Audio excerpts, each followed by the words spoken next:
கபிலனோட கல்யாணத்தில் உங்களை கடத்தந்து அப்புறமா அடுத்தடுத்து நடந்த பிரச்சனையெல்லாம் யோசிச்சா வந்துட்டு எனக்கு வேறு ஏதோ ஒரு டவுட்டாக இருக்குது. யாரும் நம்மளுக்கு தெரியாத எதிரின்னு வந்துட்டு என்னமோ பண்ணிகிட்ருக்க மாதிரி தான் தோணுது எனக்கு அப்படின்ற மாதிரி சொல்லிகிட்ருக்காங்க இந்திராணி. அதை கேட்டு கபிலன் ஐயோ நம்மளை கண்டுபிடிச்சிட போகிறாங்கன்ற மாதிரி கொஞ்சம் பீதியாக தான் இருக்கிறாரு.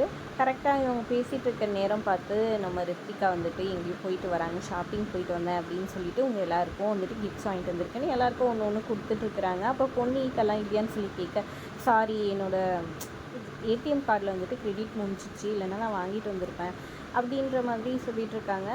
அப்போது கரெக்டாக இந்திராணிக்கு மெசேஜ் வருது, என்னடா கபிலா உன்னோட கார்ட்லேருந்து 1,50,000 ஸ்வைப் ஆகிருக்கு ஒரே நாளில், என்ன அவ்வளோ செலவு அப்படின்னு சொல்லி கேட்க உடனே வந்துட்டு அதான் சொன்னேனே நீ இப்போ நான் தான் செலவு பண்ணேன், அவர் செலவு பண்ணல அப்படின்னு சொல்லிட்டு சொல்கிறாங்க.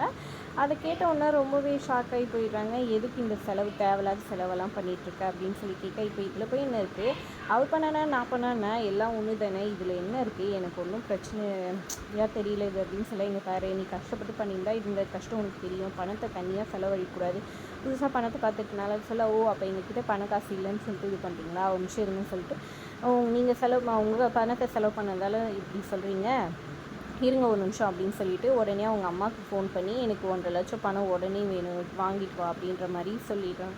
ஃபோனை வச்சிடுறாங்க. சொன்னாலும் கேட்காம ரித்திகா கோவமாகவே இருக்கிறாங்க.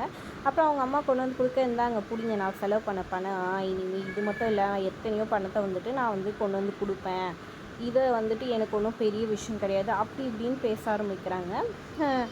எதுக்குடி இப்படி பேசிகிட்டு இருக்கேன்னு அவங்க அம்மாவும் கேட்க அப்புறமா இங்கே பாரு ரித்திகா போதும் வாய மூடு, அக்காவை என்ன இஷ்டத்துக்கும் பேசிகிட்டு இருக்கேன்னு கபிலனே ஒரு கட்டத்தில் வந்து சொல்லிடுறாரு. எதனாலன்னு பார்த்தீங்கன்னா இந்திராணி சொல்லிடுறாங்க, உனக்கு அவ்வளோ கஷ்டமாக இருந்துச்சுன்னா நீ வீட்டை விட்டு வெளியே போயிடலாம், இந்த பணத்தை நான் வாங்கிக்கணுன்னா நீ வீட்டை விட்டு வெளியே போனால் மட்டும்தான் நான் இந்த பணத்தை வாங்கிப்பேன் அப்படின்ற மாதிரி சொல்லிடுறாங்க.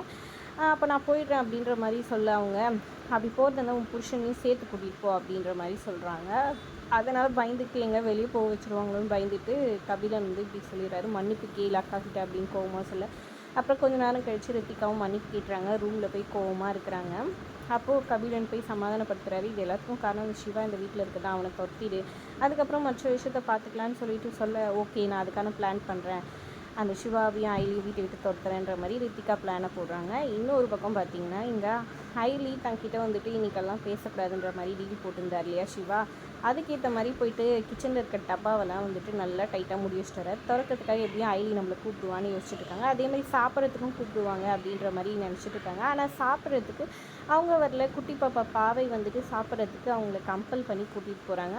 பார்த்தா ஐலி சமைக்கிறதுக்காக எல்லாம் கட் பண்ணிட்டு டப்பாவை திறக்கவே முடியல. அப்புறம் தன்னை கூப்பிடுவாங்கன்னு சிவா வந்து வெயிட் பண்ணிட்டு இருக்காரு. ஆனால் அவங்க சுற்றி எடுத்து டப்பாவையோ உடைக்கி பார்த்துட்டு இருக்கிறாங்க. இதை பார்த்து சிவா ரொம்பவே ஏமாந்து போயிடுறாரு. அதோட எபிசோட் முடியுது. தேங்க்ஸ் ஃபார் வாட்சிங்.